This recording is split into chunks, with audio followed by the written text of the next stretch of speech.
Hey everybody, it's Dave Dugdale, learningvideo.com. So all that previous footage you just saw was shot on this. This is the Beholder or Team Rebel Design BHPP-01 3-axis gimbal. I think these gimbals are very important for the stuff that I do, at least. One of the things I love about this form factor is the camera is above, where all the other traditional ones where you have two handles, the camera is below. So already, when I hold it like this, it's already higher. It's easy to get to somebody's eye level. Where the other ones, you have to bring it up and your back starts killing you. So I really like these. Unfortunately, this is a pre-production unit. I'm probably going to repeat myself on that a lot in this review because I kind of thought that this unit was actually a production unit. It was so close to the shipping date, I thought I was actually getting one. If I had known, I would have probably said, hold off, don't send it to me yet, just send me the actual one that you're selling. So what I'm reviewing is actually, there might be some differences basically. So one of the things I want to talk about is I am not an expert at this. And as one other YouTuber said, I was spreading bad information in my last review. So I could be totally wrong. Whatever I'm about to say, just take it with a grain of salt. So let's start off with things that I really like about this unit. The first thing is it only costs $499. And for what it can do, that's a pretty darn good price. All right, first up, I want to talk about what I've got mounted on the 3-axis gimbal. It's A7S, comes in at 489 grams, and then you've got a 200 gram lens. This is the FE 28 mil, so for a total weight of 689 grams. Now the payload on this, I've talked to Alex over at Team Rebel Design. He's been very nice, answering my emails quite quickly.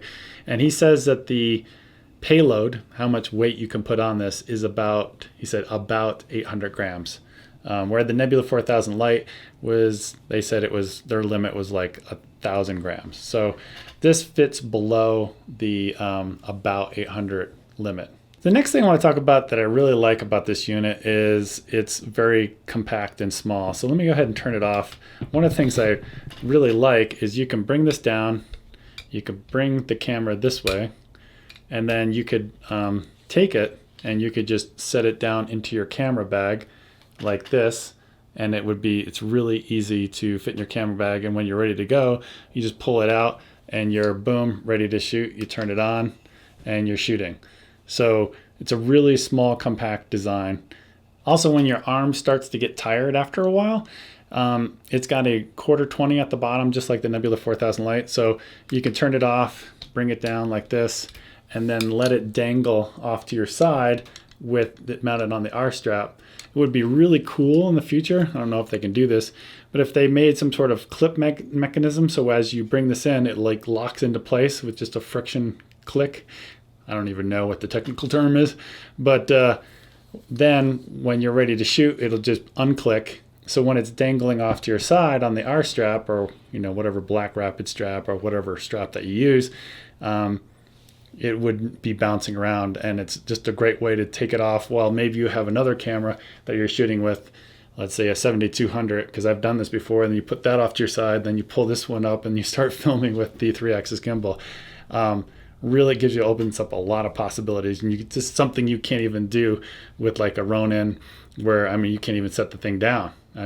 This is just fantastic, and I've actually shot that way, which I've had two cameras on me, one being like it was the Nebula, and then I had a 7200 off to my side. All right, another thing I want to just comparison to the Nebula 4000 Lite, because that's kind of like the first one that really hit the market. One of the things I like about this, and again, not an expert here, but I believe Alex told me that these are 22 pole motors, and I believe the Nebula was 14, maybe 16 pole motors, and I don't know if that means that they're more powerful, but these do seem to be more powerful than Nebula. I can tap on it like this, and it quickly recovers, and when I was looking at my software before, I could actually see the dampening and how fast it was correcting itself, and I could actually do this. If I did this on a Nebula before, tap on the front, it would start freaking out. So there's less freak out mode on this particular than the Nebula, which is good. The other thing I really like about this is the Yaw Motor and how this works. So what I'm going to show you on the joystick right here, if I rotate this around, there's actually a hard limit it'll actually hit. The Nebula did not have a hard limit, which was actually, I think, a design flaw. because inside the unit on the Nebula, if you went too far, you basically twist the wires and it would snap off. So that brings us to the next thing, is the batteries on here. So let me go ahead and turn this off. And let me show you the batteries in here. So one of the things I love about this design is has this a battery that's replaceable. Or actually there's 3. So you pull out the compartment here, and then you've got 3 individual batteries. And I believe these are called the 18650 batteries, which are pretty easily to buy. They're not too expensive, and this thing is held to charge. I haven't done any extensive tests, but I can tell you it's gone at least over 2 hours of use without these draining down. And it comes with a nice battery charger and 3 additional batteries.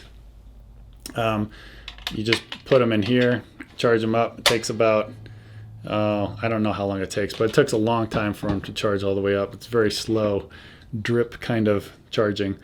But this type of system, as you'll see right here, if you can see that, basically there's 2. There's I think this is actually the hot, and this is the ground, and they have contacts, and they can spin inside the handle. Where the Nebula, that was the weak point, because I've heard many stories. In fact, my friend James Drake had to send his in to get repaired because of, it just basically stopped working. And I think I guess it was more of like a power related issue. So I really kind of like the design here of how they implemented the battery. Another thing I like is the joystick, being able to tilt up and tilt down and rotate left and right. One of the nice things is you can always keep your hand in the same position, and you could rotate around. So if I'm walking straight and somebody's off to my left, let's say, and I'm tracking them, that's all I have to do. And then if they start moving forward or going straight, I don't have to pull my hand and readjust it to try to get it to go straight, like you had to do with the Nebula 4000. So the whole Yaw, this bottom motor, I think is much it's implemented better than the Nebula. So construction-wise, there's no plastic or anything on here. The only thing I can find is there's really heavy-duty foam, and I could show that to you right here, where they put the wire inside. The Nebula 4000 had some exposed wires, but this doesn't. And all these second-generation gimbals, all the wires are being hidden. But right here, there's some foam. I don't know if that's be issue down the road, but everything is pretty well constructed. I wouldn't take this out in the rain since it has some exposed ports, like right here, like USB ports. I'm not sure what this one is for, because there's actually another one right here that you connect up to the for the software, changing the settings.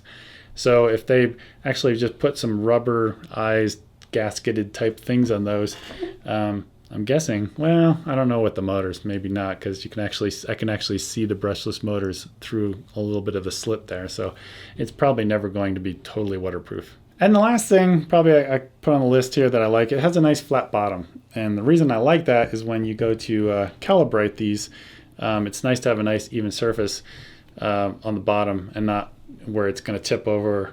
And you can trust that you've got, many thousands of dollars on top here. You don't want it to crash down on the table and maybe break something. So having a nice, even flat surface, large flat surface on the bottom, I think is helpful. All right, next up, we're going to talk about things that I don't like. So right now I've got the A7 II with the 28 mil. The A7 II comes in at 556 grams plus 200 grams, total of 756 grams. So it weighs differently. And you might ask, well, why even use an A7 II? That's more of a photography camera, not really a video camera. The reason I got it in is because I wanted to see how well the IBIS, the steady shot image stabilization, works, where it's the stabilizer is on the sensor itself. And I know, well, I don't really know, but I'm going to guess, good educated guess, that the A7S II will have this technology. Well, the thing is, the body's different. The body is a bit thicker to accommodate that. So what happens is, now when I've mounted this, it does that.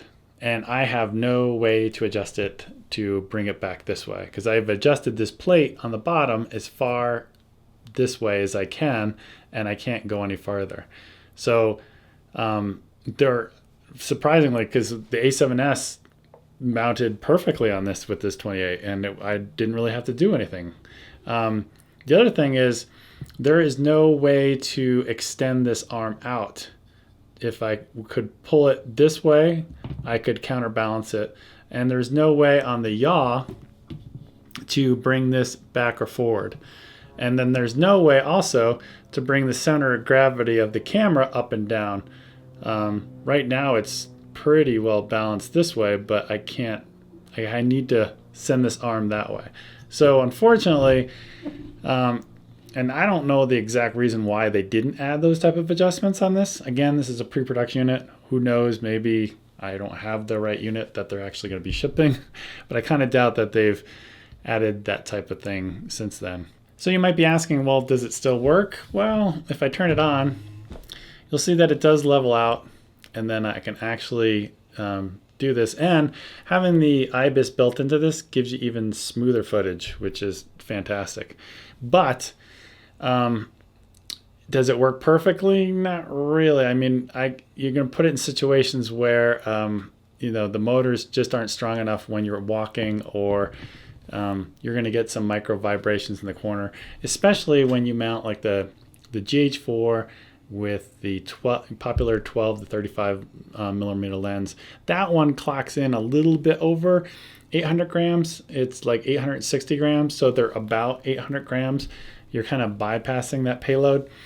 So the GH4, I couldn't get it to work. I'd get a lot of jitter in the corners, and I can't really fine tune it because my method of fine tuning is usually I will turn motors off and have only one motor on, and I will do the dampening first, and then apply, after I apply the power, and then I'll do the P.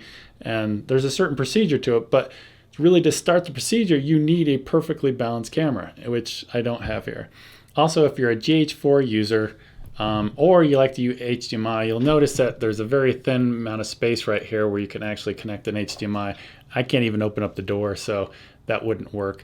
Also, another thing is, if you're a GH4 user and you want to flip the screen out, and the way I've got it oriented, you can't do that. So, and I don't think you can reverse this because I can't, it has a hard stop right here, and I can't flip it back around the other way to bring the screen out.